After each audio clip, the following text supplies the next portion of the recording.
ہاں آپ توجہ سے سنیں، بعض لوگوں کو ڈر بھی لگنے لگ جاتا ہے، ارے مولانا کیا نام لے رہے ہیں، کیا نام لے رہے ہیں. ایسا بنا دیا گیا ہے لوگوں کو، ایسا بنا دیا، ہوا بنا دیا گیا ہے. ارے میاں انسان ہی تو ہے. بہرحال میں اس لیے بتا رہا ہوں کہ جس کی 48 سال سے حکومت تھی تقریباً اکبر کی، اور وہ بھی الیکشن والی نہیں، زبردستی والی. وہ بادشاہ تھی، کوئی الیکشن نہیں ہوتا تھا، اور اکھنڈ بھارت پر لاکھوں کی فوج رکھتا تھا. ڈکٹیٹر. آج کے زمانے میں تو ابھی نام کی ڈیموکریسی تو ہے، ابھی 5 سال میں ایک بار رسم کے طور پر الیکشن تو ہو ہی جاتا ہے، چاہے کسی بھی مشین سے ہوتا ہے، ہو تو رہا ہے. نام کی ڈیموکریسی ہے، پھر بھی تم سمجھ رہے ہو کہ خطرہ ہے ہمارے لیے. نہیں، اکبر کا تخت اتنا مضبوط تھا، لاکھوں کی فوج اس کے پاس تھی. اور اس زمانے میں پوری دنیا میں سب سے مالدار تخت اگر کسی کا تھا تو ہندوستان کا تھا، ہند کا تھا.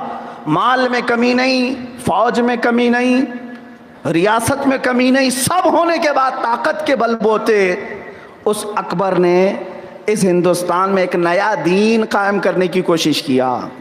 اور یہ ایک بات میں ہمیشہ کہتا آیا ہوں، اکبر کو کچھ لوگ مسلمان سمجھتے ہیں، مرتد ہے وہ. اس نے مسجدوں پر سیپ رکھے، مورتیاں رکھی، اعلان کیا کہ اذان نہ ہو سیپ بجائی جائے، سب دین برابر ہو جائیں. یہ نیا دین، 1000 سال ہو گئے دین اسلام کو، اب نیا دین آنا چاہیے. اور تقریباً پورے ہندوستان بھر طاقت کے بل بوتے کیا جانے لگا. میں یہ پوچھتا ہوں، اس وقت بھی تو ہزاروں علماء تھے، علماء بہت سارے تھے. ہاں سبوں نے اپنے اپنے انداز سے رد کیا ہوگا، لیکن آواز جو اٹھی پورے ہندوستان کے لیول پر وہ ایک ہی آواز تھی، وہ فاروق اعظم کی اولاد مجدد الف ثانی کی آواز تھی. سبحان اللہ. مجدد الف ثانی اس وقت جب آواز اٹھاتے ہیں کس کے خلاف؟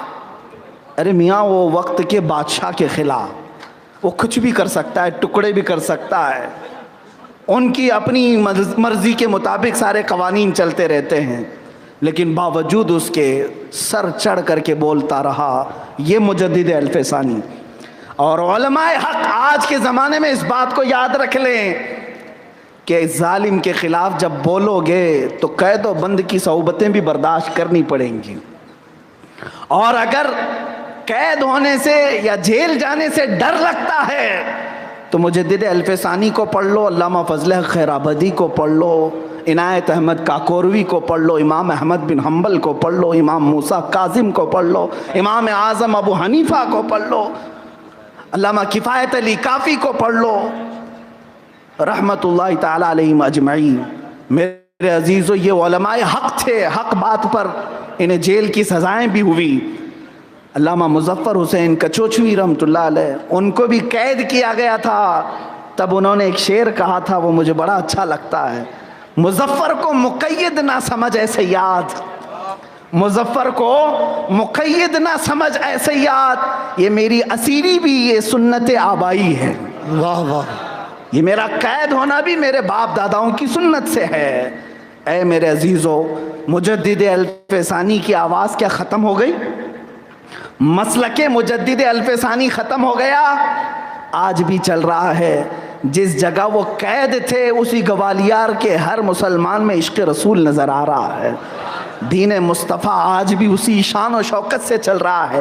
اسی طرح امید نہیں، یقین رکھو، آج جو ظالم تخت آئے ہیں یہ 1000 اپنی طاقتیں استعمال کر لیں، اسلام کے خلاف، قرآن کے خلاف، میرے مصطفیٰ کے خلاف کچھ نہیں ہو سکے گا. یہ سمجھتے ہوں گے کہ اسلام کسی محلے کا مذہب ہے، یہ سمجھتے ہوں گے کہ اسلام چند جوانوں کا مذہب ہے. اسلام اس درخت کا نام ہے جس کی جڑیں تحت الثری میں ہیں اور اس کی شاخیں اوج ثریا پر ہیں. اس درخت کے تنے کو تو کیا، اس کے پتوں کو بھی تم ہلا نہیں سکو گے. اسلام کی قدرت میں، اسلام کی فطرت میں قدرت نے وہ لچک دی ہے، جتنا ہی دباؤ گے اتنا ہی وہ ابھرے گا، جتنا ہی دباؤ گے اتنا ہی وہ ابھرے گا۔ ایک بات عرض کرتا چلوں کہ ابھی علامہ توصیف صاحب، علامہ ظفر صاحب نے بھی بارہا یہ اعلاناً کہا کہ رمضان کے موقع پر ہم نے ایک خبیث ملعون گستاخ رسول کو للکارا تھا۔ میرے عزیزو، میں یہ سمجھتا ہوں میں نے یہ کوئی پلاننگ سے نہیں کیا، کوئی منصوبہ بندی نہیں تھی، یہ ہر سنی مسلمان کا درد تھا جو زبان بن کر نکل آیا، غیرت ایمانی۔ اب میں آپ کو بتاؤں، اس میں تنہا نہیں تھا، 1 مہینے تک مسلسل ہندوستان بھر کے ہر شہر سے، شاید کوئی شہر چھوٹا ہو، ہر شہر سے کسی نہ کسی جوان کا یا کسی نہ کسی تنظیم کا یا عالم کا فون یا میسج مجھے ضرور آیا، اور ہر ایک کا یہی جملہ تھا، جس دن آپ قدم رکھیں گے میدان میں پہلے ہمارا سینہ ہوگا۔ اس دن مجھے احساس ہوا کہ ہندوستان کا ابھی عشق رسالت کا میدان ٹھنڈا نہیں ہوا ہے۔ ظالم یہ سمجھ رہے تھے، اس لیے بھونک رہے تھے میرے نبی کے نام پر، لیکن جب انہوں نے دیکھا کہ اب مصطفیٰ کے نام پر یہاں صرف اٹھ کر کے میدان میں آنے والے نہیں، گردن کٹانے والے تیار نظر آ رہے ہیں، سر لے کر کے حاضر نظر آ رہے ہیں۔ آج بھی میرا یہ یقین ہے، وجدان ہے، جس دن پکارا جائے، جس کو طاقت ہے وہ پکار کر کے دیکھ لے، جو تخت پر بیٹھا ہے اگر آزمائش چاہتا ہے تو پکار کر کے دیکھ لے۔ ہندوستان کے ہر کونے سے، ہر شہر سے مصطفیٰ کے نام پر ہم اپنی گردنیں لے کر حاضر ہوں گے۔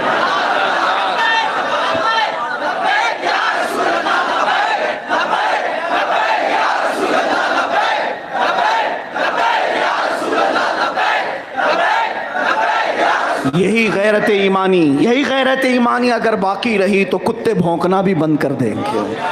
اگر یہ غیرت تمہاری باقی رہی تو اس طرح کے جو شب خون مار رہے ہیں ہمارے عقائد پر یا ہمارے نظریات پر، ان سب منافقوں کی ساری کاروائیاں بند ہو جائیں گی۔ عزیزان گرامی وقار، میں غیرت کی بات عرض کر رہا تھا، ایک اور مثال میں آپ کو بتا دوں، غیرت ایمانی کسے کہتے ہیں۔ آج اگر کسی جوان کو ایسا لگتا ہے کہ ارے میں میدان میں اتروں گا، میرا بھی تو فیوچر ہے، میرا بھی تو کریئر ہے، آگے چل کر کے کیا ہوگا، 8-10 یہ لوگ کیس ڈال دیں گے، پھر جیل یا پھر کورٹ کے چکر کاٹتے رہنے پڑیں گے۔ عام نوجوان یہ سوچتے ہیں، اور کچھ ماں باپ ڈراتے بھی ہیں، میاں کائے کو یہ سب چکر میں پڑ رہے ہو، اپنا کماؤ کھاؤ۔ کچھ عورتیں، کچھ بہنیں اور کچھ مائیں نوجوانوں کے ہاتھوں اور پیروں کی بیڑیاں بن جاتی ہیں۔ سنو اے جوانوں، کیس کی بات کرتے ہو، کیس سے ڈراتے ہو۔ عام نوجوان کو اگر ڈر لگتا ہے تو میں خود اپنے گلے میں کئی کیس لے کر کے گھوم رہا ہوں، اس سے کچھ فرق نہیں پڑتا۔ ہاں، اصل مقدمہ تو قیامت کے دن ہونا ہے، فیصل اور حاکم تو میرا رب ہے۔ یہ چند دن کورٹ کے چکر ہمیں کرا کر کے یہ سمجھتے ہوں کہ ہم حاکم ہیں، ہم نے کبھی حاکم تھوڑی نہ مانا۔ ہم تو قرآن میں پڑھتے ہیں الیس اللہ باحکم الحاکمین، اللہ فرماتا ہے کہ اللہ احکم الحاکمین نہیں ہے۔ آؤ، اگر تمہیں خوف لگتا ہے اور ڈر لگتا ہے اور بزدل بنے جا رہے ہو تو مدینے کی اس بستی میں چلو، رات کا وقت ہے، کل بدر کے میدان میں حضور کو جانا ہے، کل جانا ہے، رات ہے۔ ایک گھر میں جھگڑا ہو رہا ہے، کس کے درمیان؟ باپ اور بیٹے کے درمیان۔ باپ اور بیٹے کے درمیان جھگڑا کس بات پر ہو رہا ہے؟ بیٹا کہتا ہے رسول پاک کے ساتھ میں جاؤں گا، باپ کہتا ہے نہیں تو گھر دیکھے گا، میں جاؤں گا۔ جوان کہتا ہے آپ کی عمر ہو گئی، آپ جا کر کیا کریں گے؟ اور بوڑھا کہتا ہے نہیں تو ابھی چھوٹا ہے، تو جا کر کیا کرے گا؟ دونوں کا جھگڑا چل رہا ہے۔ یہاں پیچھے ہٹنے کے لیے لوگ ہیلے بہانے کرتے ہیں، وہاں گردن کٹانے کے لیے بہانے ڈھونڈے جا رہے ہیں۔ اللہ اللہ، وہ کیسی غیرت تھی! دونوں بہت تکرار ہوئی تو یہ طے پایا کہ قرآن اندازی کرتے ہیں، چٹھی ڈالتے ہیں، کس کے نام کی آتی دیکھیں گے۔ قرآن ڈالا گیا، لڑکے کے نام کا نکلا، باپ نے کہا نہیں ہے میں نہیں مانتا, دوبارہ کرو. دوبارہ چٹھی ڈالی گئی, پھر نوجوان کا ہی نام آیا. اس بوڑھے نے کہا نہیں, میں فیصلہ رسول پاک کے پاس رکھوں گا, اب یہاں گھر میں نہیں ہوگا, چلو حضور پاک صلی اللہ علیہ وسلم کے پاس. جو بوڑھے صحابی تھے میرے عزیزوں, ان کی عمر کافی ہو چکی تھی, پھر بھی وہ جوان بیٹے سے لڑ رہے ہیں اس بات پر کہ مجھے جانا ہے. حضور پاک صلی اللہ علیہ وسلم کے پاس دونوں آئے, معاملہ رکھا. نوجوان نے کہا آقا ہم رات کو اس بحث اور تکرار میں رہ گئے کہ کل میں جاؤں گا اور ابا کہتے ہیں یہ جائیں گے, میں انہیں سمجھا رہا ہوں ان کی عمر زیادہ ہے, مجھے جانے دیں. حضور پاک صلی اللہ علیہ وسلم نے دونوں کے جذبوں کو دیکھا اور فیصلہ صادر فرمایا. اس بڑی عمر والے صحابی سے فرمایا کہ آپ گھر پر رہیں, جوان کو ہمارے ساتھ بھیجیں.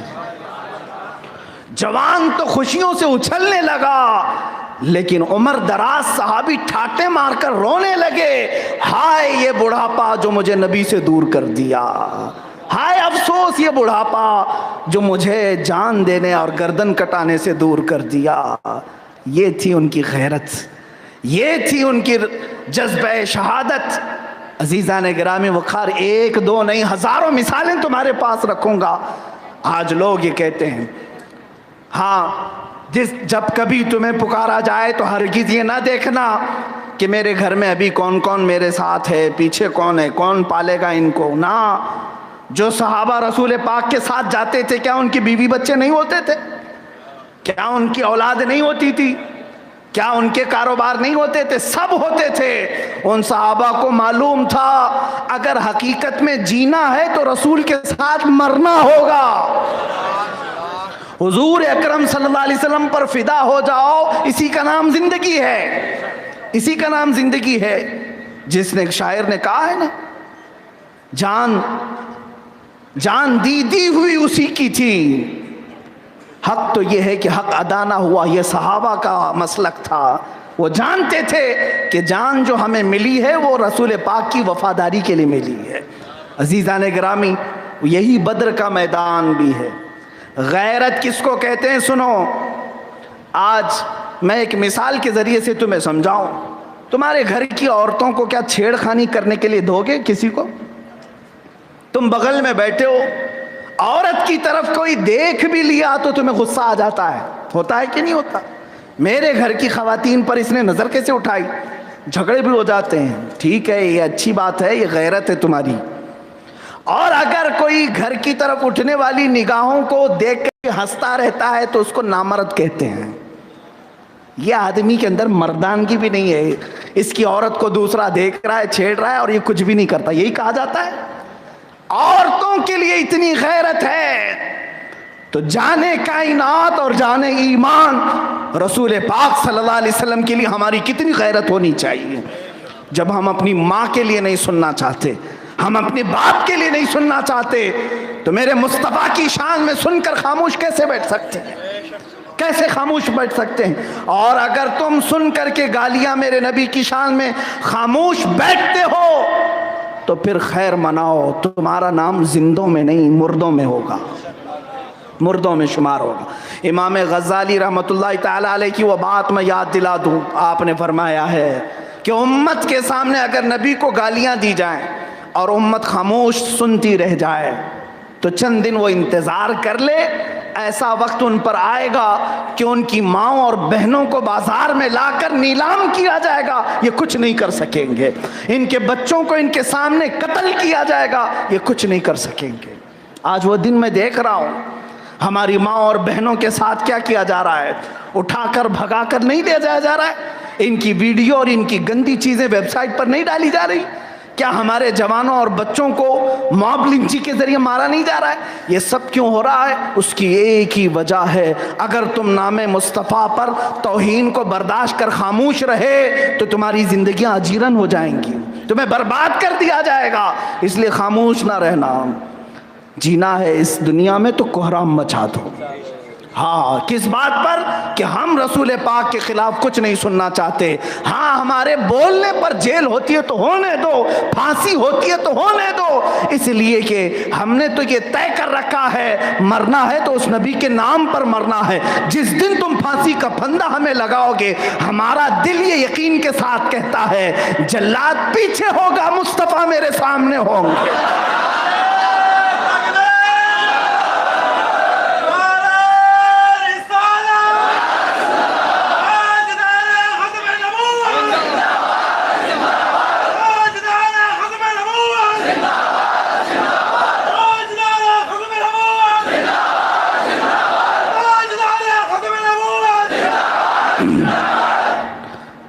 آپ اس بات کو یاد رکھ لینا کہ ہمیں اگر کوئی روکتا ہے کسی بات پر، ہم سمجھوتا کر لیتے ہیں. میاں آج تک ہماری تاریخ دیکھو، ہم روٹی کپڑے کے نام پر میدان میں کب آئے؟ ہم اپنے ریزرویشن کے لیے نہیں آئے، علماء حق کی بات کر رہا ہوں. ہم جب بھی آئے ہیں اسلام کو یا قرآن کو یا میرے نبی کی ذات کو دھکا لگایا جائے یا انگلی اٹھائی جائے مسلمانوں کے خلاف تو ہم آئے ہیں. ہمارا یہی وتیرہ رہا ہے، ہمارا یہی شیوا رہا ہے. عزیزان گرامی، اس پر بھی اگر کوئی یہ کہتا ہے کہ اس طرح کی باتیں نہیں ہونی چاہیے، اتنا زیادہ آپ ایگریسو کر دیتے ہیں جوانوں کو، اتنا زیادہ یہ بھڑک جاتے ہیں. میں آپ کو بتاؤں، ایک صاحب، بہت سارے لوگ جوان لوگ نعرے تو لگاتے ہیں، واللہ عالم کس کے نعرے کتنے سچے ہیں وقت بتائے گا. ایک علاقے میں ایک صاحب بڑے شاندار استقبال کیے، جوان سننے کو بےتاب تھے. ایک جو ذمہ دار صاحب تھے وہ کان میں کہنے لگے حضرت تھوڑا سا شہادت پہ بیان مت کیجیے. اللہ اکبر. میں نے پوچھا کیا آپ کو شہادت کی تمنا نہیں ہے؟ کہا حضرت ابھی عمر ہی کیا ہے ہماری، معاذ اللہ رب العالمین. شہادت کی بات کر رہے ہیں تو یہ کہہ رہے ہیں ہماری عمر ہی کیا ہے. سنو کان کھول کر کے جوانوں، بدر کا وہی میدان ہے جس میں ایک 13 سال کا بچہ آیا ہے، 15 سال کا بچہ آیا ہے. ان پر جہاد فرض نہیں تھا. معاذ اور معوذ رضی اللہ تعالیٰ عنہ، عمروں میں اگرچہ روایات میں الگ الگ باتیں آئی، لیکن تھے بچے. آئے میدان بدر میں، حضرت عبد الرحمن بن عوف کو پکڑ کر کے، یہ دونوں بچے کہتے ہیں بھائی ہیں، دونوں بھائی ہیں، سگے بھائی ہیں. عبد الرحمن بن عوف کو پکڑ کر کے کہتے ہیں چچا جان ابو جہل کس کا نام ہے؟ ابو جہل کون ہے؟ انہوں نے دیکھا بھی نہیں تھا ان بچوں نے، وہ مدینے کے رہنے والے تھے. ابو جہل مکہ کا تھا. حضرت عبد الرحمن بن عوف نے پوچھا بچوں تم کیا کرو گے اس کا؟ وہ سردار قریش ہے، پہلوان قریش ہے، قریش کا پہلوان ہے، تم کیا کرو گے اس کا؟ ان دونوں بچوں کی غیرت پر قربان جاؤ. کہتے ہیں سنا ہے وہ ہمارے آقا کی شان میں گالیاں دیتا ہے، سنا ہے رسول پاک کی توہین کرتا ہے. حضرت عبد الرحمن بن عوف کہتے ہیں ابھی ہماری بات چیت چل رہی تھی، سامنے سے ابو جہل گھوڑے پہ جا رہا تھا میدان میں. حضرت ابن عوف کہتے ہیں میں نے دکھایا بچوں کو، دیکھو جو جا رہا ہے یہی ابو جہل ہے، وہ قریش کا سردار ہے. یہ بچے ابھی بات بھی مکمل نہیں ہوئی تھی، چیل کی طرح جھپٹ پڑے، دونوں دوڑے ہوئے گئے. ایک نے گھوڑے کی ٹانگ پہ مارا، دوسرا اسے گرا کر سینے پہ بیٹھا اور ذبح بھی کر دیا. 13 سال اور 15 سال. تاریخ میں آج بھی لکھا ہوا ہے اوروں نے اگر کافروں کو مارا تھا، ان بچوں نے کفر کو مارا ہے. جاہلوں کو اوروں نے مارا ہوگا، انہوں نے ابو جہل کو مارا ہے. لیکن ان 13 اور 15 سال کے بچوں کو کیا خوف نہیں تھا؟ ان کے آگے پیچھے کوئی زندگی نہیں تھی؟ ان کا کوئی کریئر اور مستقبل تھا کہ نہیں تھا؟ سب تھا. لیکن وہ بچے جانتے تھے کہ اصل زندگی تو مصطفیٰ کے قدموں میں لٹ جانا ہے، مٹ جانے کا نام یہ ہے. اسی لیے تو دیکھو 14 صدیاں گزر گئی، آج بھی ہماری محفل میں معاذ اور معوذ کا نام لیا جا رہا ہے، زندہ ہے ہمارے درمیان. عزیزان گرامی وقار، یہ غیرت ایمانی ہوتی ہے. اس میں نہ عمر کا تقاضا ہے، نہ اس میں عمر دیکھی جائے گی. حضرت سعد ابن ربیع رضی اللہ تعالیٰ عنہ کی ایک بات یاد دلا دوں.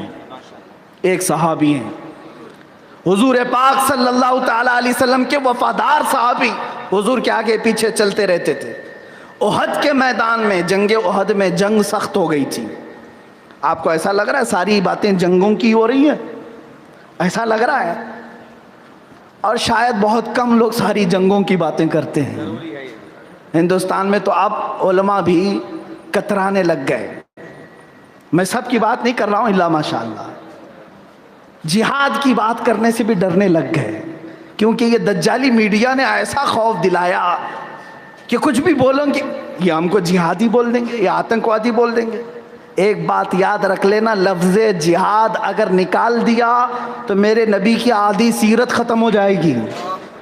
ہاں علماء اکرام، ذمہ داری کے ساتھ میں بات کر رہا ہوں، حضور پاک صلی اللہ علیہ وسلم کی اگر مدنی سیرت بتانی ہوگی تو وہ غزوات بھی بتانے پڑیں گے جس میں میرے آقا بنفس نفیس خود شریک تھے۔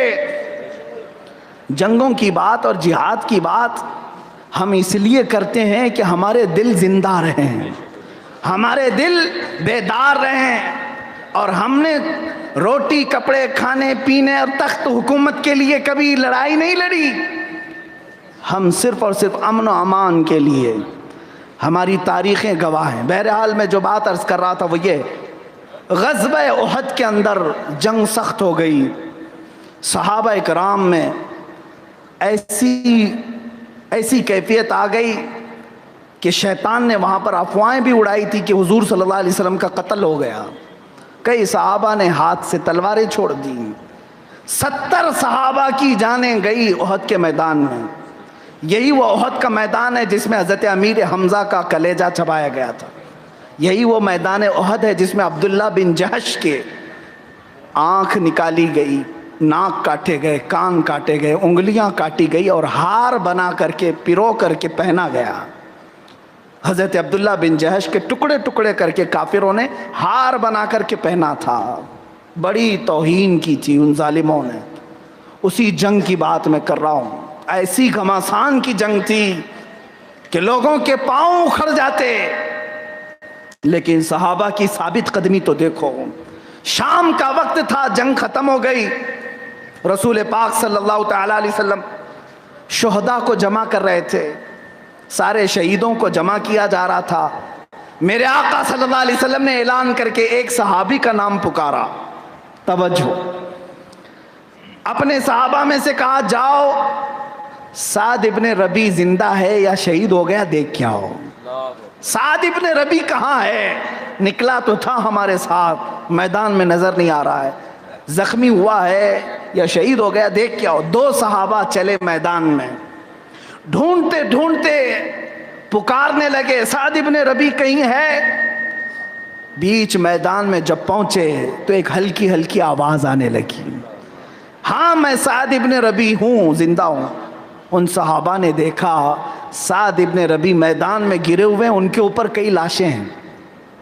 لاشوں کو جب ہٹایا گیا، اللہ اللہ، حدیث میں موجود ہے جسم پر 12 نیزے لگے ہوئے تھے، پیٹ پھٹ گیا تھا، زخموں سے پورا جسم خون سے تر بتر تھا، لیکن سانس ابھی چل رہی تھی۔ 12 نیزے لگے ہوئے ہیں، نیزہ تیر کو نہیں کہتے، بڑے بڑے نیزے ہوتے ہیں، پورے جسم پر لگے ہیں، پیٹ پھٹ گیا ہے، ابھی روح باقی تھی۔ سعد ابن ربی کی روح چل رہی تھی، سانسیں چل رہی تھی۔ وہ 2 صحابہ آئے، دیکھا سعد ابن ربی کو، کہا اے سعد، اللہ کے رسول نے ہمیں بھیجا ہے تیرا نام لے کر کے، پوچھا کہ جاؤ دیکھو سعد زندہ ہے یا شہید ہو گیا۔ حضرت سعد کہتے ہیں کہ میں کامیاب ہو گیا۔ 12 نیزے لگنے کے بعد ان 2 آئے ہوئے صحابہ سے کہتے ہیں حضرت سعد، اے میرے ساتھیو، میں رسول پاک تک چل کے جا نہیں سکتا، میری حالت ایسی نہیں ہے، جاؤ رسول پاک کو میرا سلام کہہ دینا، سلام کہہ دینا۔ اور ساتھ ہی ایک جملہ یہ بھی کہا، اللہ کے نبی سے کہہ دینا کہ مجھے معاف کریں، میں نے حفاظت کا حق ادا نہیں کیا۔ اللہ، اے جوانوں، جب بھی میں یہ بات کہتا ہوں تو ہمارے رونگٹے کھڑے ہو جاتے ہیں۔ جس کے جسم پر 12 نیزے لگے ہوں، جسم پھٹا ہو، زخمی آخری سانسیں لے رہا ہو، پھر یہ کہتا ہے یا رسول اللہ ہم نے آپ کی عزت کی حفاظت کا حق ادا نہیں کیا۔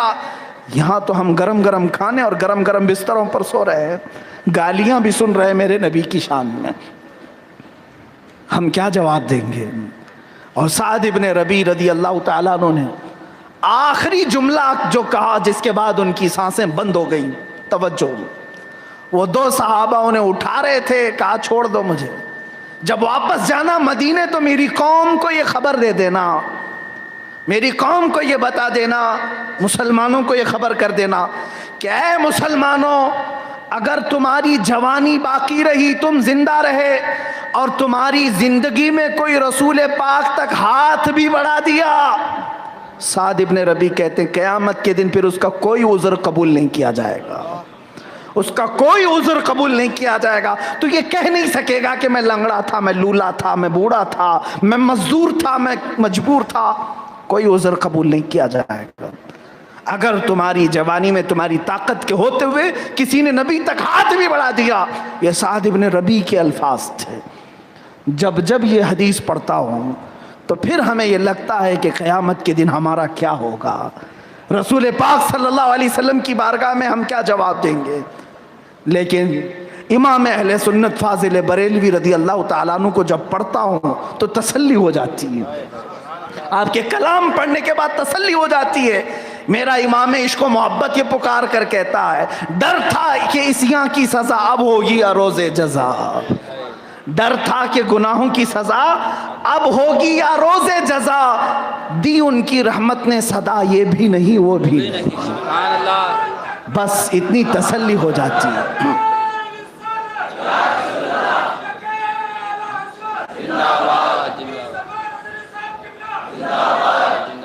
عزیزان گرامی وقار، یہ ہماری زندگی کا اہم مقصد کیا ہے؟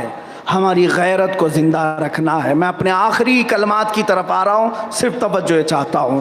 اے جوانوں، اگر اللہ نے تمہیں طاقت دی ہے، اگر قوت عطا کی ہے تو ایک بات یاد رکھنا، تمہاری جوانی یہ صرف تمہارے کھائے ہوئے کھانے سے آئی ہوئی نہیں ہے، یہ رب کی عطا کی ہوئی ہے، اللہ کی امانت ہے۔ میرے آقا صلی اللہ علیہ وسلم نے ارشاد فرمایا، قیامت کے دن اس وقت تک کوئی اپنا قدم نہیں ہٹا سکے گا جب تک اس سے اللہ تعالیٰ 5 چیزوں کا سوال نہیں کر لے۔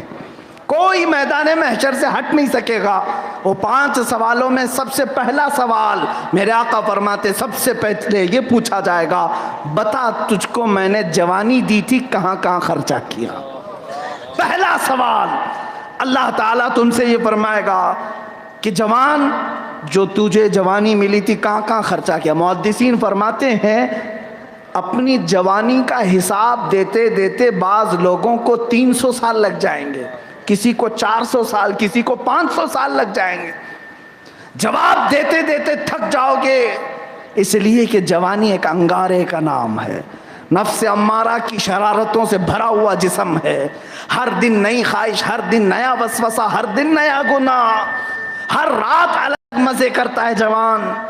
لیکن یاد رکھنا، تم پردے کے پیچھے چھپ کر کرو، مجمع عام میں کرو، یعلم خائنۃ الاعین وما تخفی الصدور۔ اللہ تمہاری آنکھوں کی خیانت کو بھی دیکھ رہا ہے، جو کچھ تم دل میں چلاتے ہو حالات، اللہ اس کو بھی دیکھ رہا ہے۔ تمہارے دل میں جو چھپاتے ہو اس سے بھی اللہ واقف ہے۔ عزیزان گرامی وقار، ہماری جوانی رسول پاک صلی اللہ علیہ وسلم کے لیے ہے۔ صحابہ نے اس رمز کو پہچان لیا تھا، اس نکتے کو وہ پہچان لیے تھے، اسی لیے تو ان کی زندگی کا دیکھیں، اگر انہیں غصہ بھی آتا تھا تو حضور پاک کے نام پر اگر کوئی انگلی اٹھائے تو غصہ، باقی ان پر کوئی کچھ بھی کہے، صحابہ اپنے ذاتیات پر کبھی بھی حملہ نہیں کرتے تھے، اپنے ذاتیات پر نہیں کیا۔ حضور پاک صلی اللہ علیہ وسلم کی ذات پر جب کبھی بات آئی وہ خاموش نہیں بیٹھتے۔ سیدنا عمر فاروق رضی اللہ تعالیٰ عنہ کی زندگی اس کے لیے بہترین مثال ہے۔ ایک مختصر سی بات عرض کروں، جنگ بدر ختم ہوئی، اس میں قیدی حضور کے پاس 70 قیدی آئے اور 70 مارے گئے کافروں میں سے۔ مکہ مکرمہ میں ایک شخص تھا صفوان، اس کا باپ مارا گیا تھا بدر کے میدان میں، وہ بہت مالدار شخص تھا۔ اور ایک شخص تھا عمیر بن وہب، اس کا بیٹا قیدی ہو گیا تھا، پکڑا گیا تھا۔ عمیر بن وہب غریب آدمی تھا، صفوان بڑا مالدار آدمی تھا۔ عمیر کو بھی غصہ تھا میرا باپ حضور کے پاس قید ہے، صفوان کو بھی غصہ تھا میرا باپ مر گیا، قتل ہو گیا مسلمانوں کے ہاتھ۔ تو دونوں کی دشمنی برابر برابر کی تھی۔ ایک دن دونوں کی ملاقات خانہ کعبہ کے پاس ہوئی. عمیر بن وہب گالیاں بکنے لگا مسلمانوں کے خلاف. تو صفوان نے سمجھ لیا کہ اس سے ہم کام لے سکتے ہیں. حتیم کعبہ میں، کعبہ کی جو سامنے دیوار ہے نا حتیم، اس کے اندر جا کر دونوں بیٹھ کر تنہائی میں میٹنگ کرنے لگے. صفوان نے کہا اے عمیر تو مدینے جا، تلوار میں دیتا ہوں، زہر میں بجھا کر دیتا ہوں، جا محمد صلی اللہ علیہ وسلم کو موقع پا کر قتل کر دے، تیرا بیٹا بھی آزاد ہو جائے گا، اور اگر تو بچ گیا تو سارا تیرا قرضہ جتنا کچھ ہے سب میں اپنے پیسوں سے ادا کروں گا اور تجھے انعام بھی دوں گا. عمیر بن وہب نے وعدہ کر لیا میرا بھی کام ہوگا تیرا بھی کام ہو جائے گا. اسے بھی بدلہ لینا تھا، اسے بھی بدلہ لینا تھا.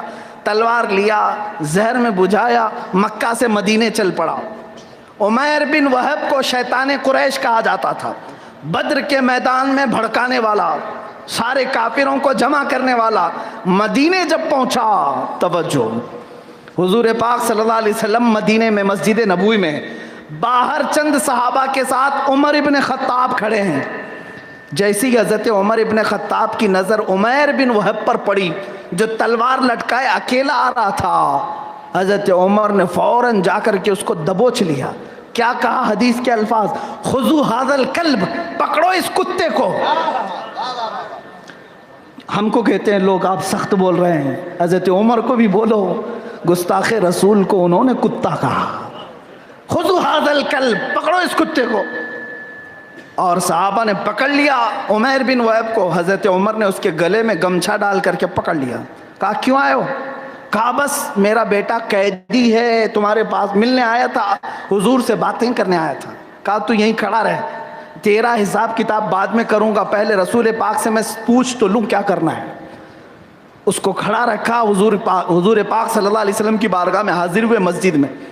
آ کر کے حضور سے کہا عمیر بن وہب آیا ہے، وہی شیطان قریش جس نے لوگوں کو بھڑکا کر کے جنگ کا میدان بنایا تھا. حضور نے فرمایا اسے اندر لے آؤ. حضرت عمر فاروق نے اس کو گمچھا ڈال کر کے کھینچتے ہوئے اندر لایا. حضور پاک صلی اللہ علیہ وسلم نے فرمایا اس کی گردن کو چھوڑ دو، آزاد کرو. رسول پاک صلی اللہ علیہ وسلم، اگر کوئی بدعقیدہ سن رہا ہے تو وہ بھی سن لے اس حدیث کو، جو پلپلا سن رہا ہے تو وہ بھی سن لے. رسول پاک صلی اللہ تعالیٰ علیہ وسلم نے پوچھا عمیر بن وہب سے کیوں آئے ہو؟ عمیر نے کہا بس بیٹے کی خیر خیریت لینے آیا ہوں، میرا بیٹا آپ کے پاس قیدی ہے اس لیے آیا ہوں. حضور پاک نے فرمایا بیٹے کی خیر خیریت کے لیے تلوار لے کے کیوں آئے؟ تو اس نے تلوار دکھانے کے لیے نیچے زمین پر چھوڑ دیا. کہا اس تلوار کا کیا ہونا ہے، بدر میں تو تلواریں ہمارے پاس تھی، جیت تو آپ کی ہوئی تھی، ہم شکست کھا گئے تھے، تلواریں کچھ کام کی نہیں ہیں، یہ کہہ کر کے بہانے بازی کر رہا تھا، چھوڑ دیا. اللہ کے نبی صلی اللہ علیہ وسلم جلال میں آئے. کہا اے عمیر بن وہب سچ سچ بتا کیوں آیا؟ کہا نہیں بیٹے کی خیر خیریت کے لیے آیا ہوں. میرے آقا نے تیسری بار فرمایا اے عمیر وہ بات بتا جو صفوان کے ساتھ حتیم کعبہ میں کر کے آیا ہے، وہ بات بتا جو صفوان کے ساتھ حتیم کعبہ میں بیٹھ کر کے آیا. اللہ اللہ، لوگ کہتے ہیں پیٹھ پیچھے کا علم نہیں تھا، لوگ کہتے ہیں دیوار پیچھے کا علم نہیں تھا. مدینے میں بیٹھ کر کے حتیم کعبہ میں سننے والے کانوں کو ہی اعلیٰ حضرت نے کہا تھا دور و نزدیک کے سننے والے وہ کان لالے کرامت پہ لاکھوں سالہ، ہم یہاں سے پکارے وہ وہاں سے سنے، مصطفیٰ کی سماعت پہ لاکھوں سالہ. عزیزان گرامی، عمیر بن وہب نے جب یہ دیکھا کہ حضور تو جان گئے، پہلے سے معلوم ہے انہیں، تلوار تو چھوڑی تھی. حضور نے فرمایا وہ بات بتا جو صفوان کے ساتھ حتیم کعبہ میں کر کے آیا. تو عمیر بن وہب نے کہا اب وہ کیا بتانا ہے؟ اب میں کہتا ہوں اشہد ان لا الہ الا اللہ و اشہد ان محمد رسول اللہ، میں گواہی دیتا ہوں اللہ کے سوا کوئی معبود نہیں، اور گواہی دیتا ہوں کہ آپ اللہ کے رسول ہیں. وہ ایمان لے آیا اور پھر اپنا واقعہ بھی بتایا، میں اس غرض سے آیا تھا تلوار لے کر کے قتل کرنے، لیکن آقا یہی تو حال ہے، یہاں جو تلوار لے کر آتا ہے خود اپنی گردن دے کر کے جاتا ہے. حضرت عمر فاروق رضی اللہ تعالیٰ عنہ نے، آخری وقت کم ہے ختم کرنا ہے، حضرت عمر فاروق رضی اللہ تعالیٰ عنہ نے عمیر بن وہب کو اب کیا کیا، جس کو تھوڑی دیر پہلے کہا تھا پکڑو اس کتے کو، گلے میں ہاتھ ڈال کر باہر لے آئے، اور صحابہ کھڑے تھے، سارے صحابہ کو بکار کر کے کہنے لگے. اب سنیں حضرت عمر کے الفاظ کیا ہیں. کہتے ہیں میرے ساتھیوں، تھوڑی دیر پہلے یہ شخص مجھے خنزیر سے زیادہ برا لگتا تھا، تھوڑی دیر پہلے یہ عمیر بن وہب مجھے خنزیر سے زیادہ برا لگتا تھا، لیکن تم سب گواہ ہو جاؤ اب میرے بیٹے عبداللہ سے مجھے یہ اچھا لگتا ہے. کیوں؟ اس لیے کہ جب تک بکے نہ تھے تو کوئی پوچھتا نہ تھا، جب تک بکے نہ تھے تو کوئی پوچھتا نہ تھا. یا رسول اللہ تم نے خرید کر ہمیں انمول کر دیا، تم نے خرید کر ہمیں انمول کر دیا.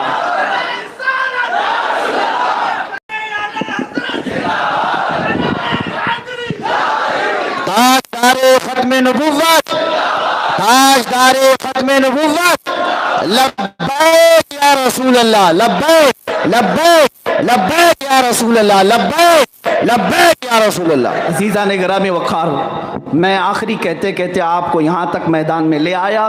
اب سنیں، ہماری جان، ہمارا جسم، ہماری سانسیں، سب پر اگر کسی کی حکمرانی ہے تو وہ مدینے کے تاجدار کی ہے.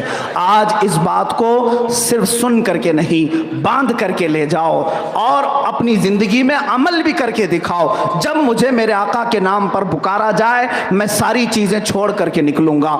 حنظلہ رضی اللہ تعالیٰ عنہ اپنی سہاگ رات کو چھوڑ کر کے نکلے تھے، پہلی رات کو، اور میدان احد میں آ گئے تھے.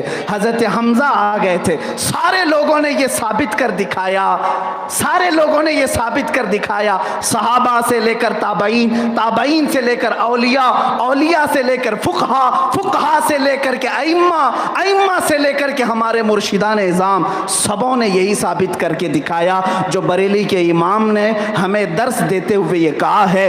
اے لوگو، زندگی میں جو کچھ بھی ملا ہے وہ سب رسول اللہ کے لیے ہے. دہن میں زبان تمہارے لیے، بدن میں ہے جان تمہارے لیے. ہم آئے یہاں تمہارے لیے، اٹھے بھی وہاں تمہارے لیے. اور تاج الشریعہ بدر الطریقہ علامہ اختر رضا خان علیہ الرحمہ نے ہمیں جاتے جاتے یہ میسج دیا تھا، زندگی یہ نہیں ہے کسی کی کسی کے لیے، زندگی ہے نبی کی نبی کے لیے. نہ سمجھ مرتے ہیں زندگی کے لیے، جینا مرنا ہے سب کچھ نبی کے لیے، جینا مرنا ہے سب کچھ نبی کے لیے. اے جوانوں، اخیر میں یہ سوال کرتا ہوں، کیا تمہاری غیرت ایمانی اب بیدار ہے؟ کیا تمہارا خون اب گرم ہے؟ کیا تمہاری جانیں آج بیدار ہیں جو مصطفیٰ کریم صلی اللہ علیہ وسلم پر لٹانے کے لیے تیار ہیں؟ لوگ سوال کر کے آپ سے بہت ساری چیزیں پوچھتے ہوں گے، میں اپنے جوانوں سے صرف اتنا ہی پوچھتا ہوں، بتاؤ اے جوانوں، جس دن میرے نبی کے نام پر، ناموس رسالت پر بات آئے تو ہم اپنا وقت، اپنا مال، اپنے کپڑے، اپنی جائیداد نہیں، یا رسول اللہ اپنی گردن لے کر میدان میں حاضر ہوں گے. لبیک یا رسول اللہ، لبیک یا رسول اللہ، لبیک لبیک لبیک یا رسول اللہ. مصطفیٰ جانے رحمت پہ لاکھوں سلام، مصطفیٰ جانے رحمت پہ لاکھوں سلام، شمع بز میں ہدایت پہ لاکھوں سلام، شمع بز میں ہدایت پہ لاکھوں سلام. شہر یار ایرم تاج دار حرم، شہر یار ایرم تاج دار حرم، نوبہار شفاعت پہ لاکھوں سلام، نوبہار شفاعت پہ لاکھوں سلام. ڈال دی قلب میں عظمت مصطفیٰ، ڈال دی قلب میں عظمت مصطفیٰ، سیدی اعلیٰ حضرت لاکھوں سلام سیدی اعلیٰ حضرت پہ لاکھوں سلام مجھ خدمات کی قدسی کہے رضا مجھ سے خدمات کی قدسی کہے رضا مصطفیٰ جانے رحمت لاکھوں سلام یا نبی سلام علیکہ یا رسول سلام علیکہ یا حبیب سلام علیکہ صلوات اللہ علیکہ صلوات اللہ علیکہ اے خدا کے لاڈلے پیارے رسول یہ سلام عاجزانہ ہو قبول آمین۔ بیٹھ جائیے آپ حضرات، بیٹھ جائیے، دعا ہوگی اور اس کے بعد آپ چلے جائیں۔ رک جائیے، میں بول دیتا ہوں نا پہلے مرید کے لیے۔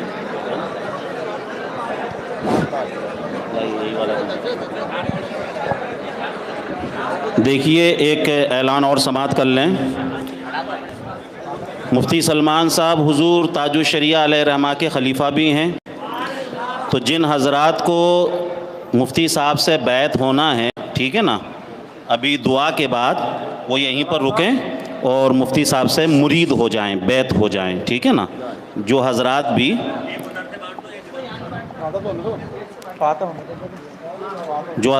مفتی صاحب سے ابھی بیعت ہونا چاہتے ہیں، مرید ہونا چاہتے ہیں، دعا کے بعد وہ انشاءاللہ تعالیٰ یہیں پہ رکیں، بیعت ہو جائیں۔ إلى شرف النبي الأكرم محمد المصطفى صلى الله عليه وسلم وآله وأصحابه وأولياء ملته وجميع المسلمين والمسلمات الكرام الفاتحة۔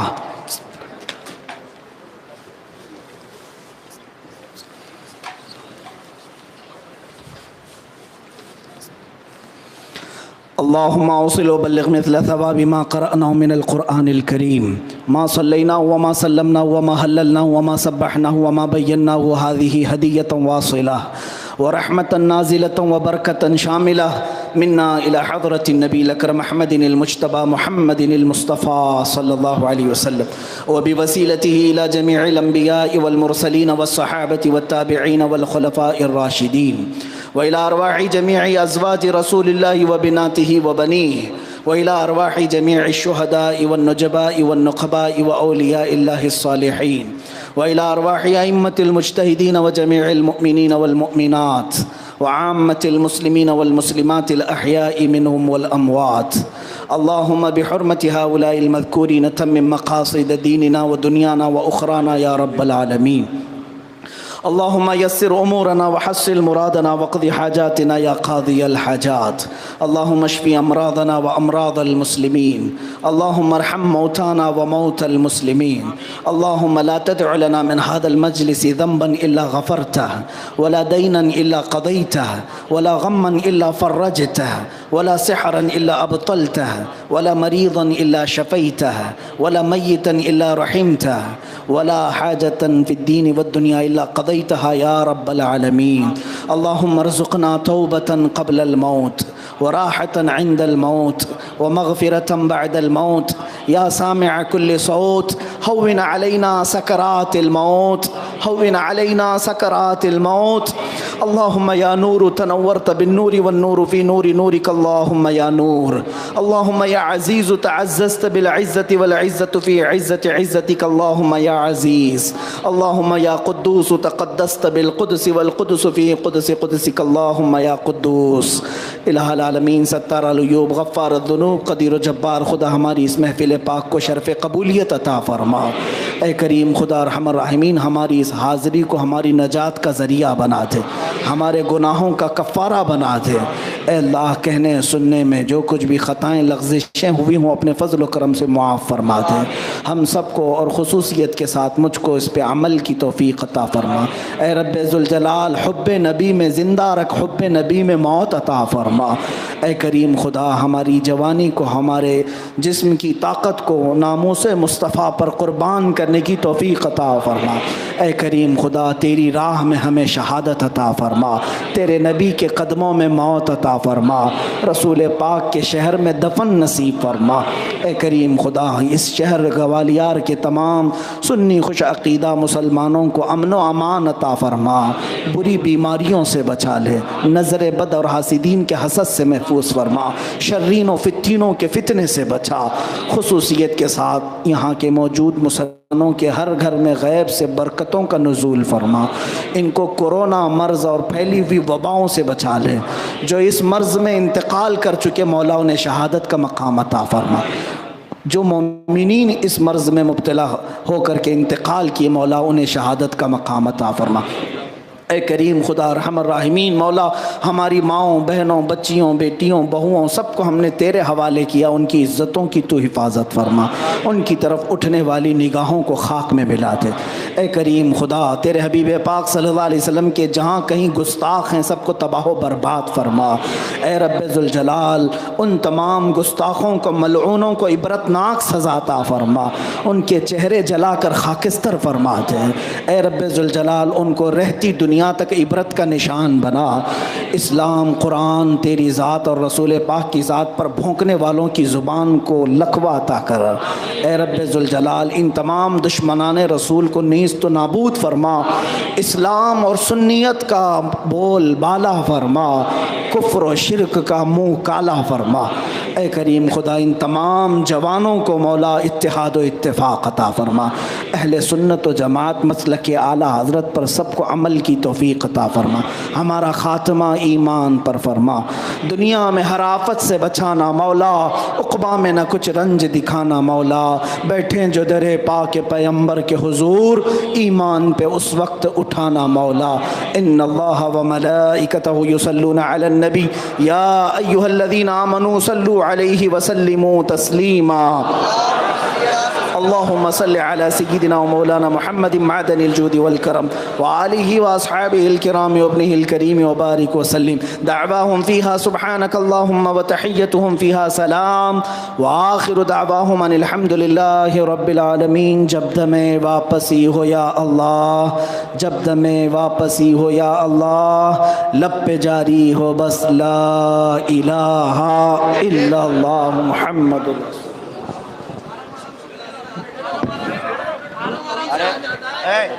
پہلے وہ آگے آ جاؤ نا، اٹھا لیتے پہلے رکو.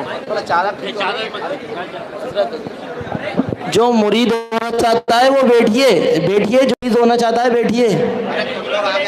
ارے والنٹیئر آگے آؤ یار، روکو ان کو. والنٹیئر آگے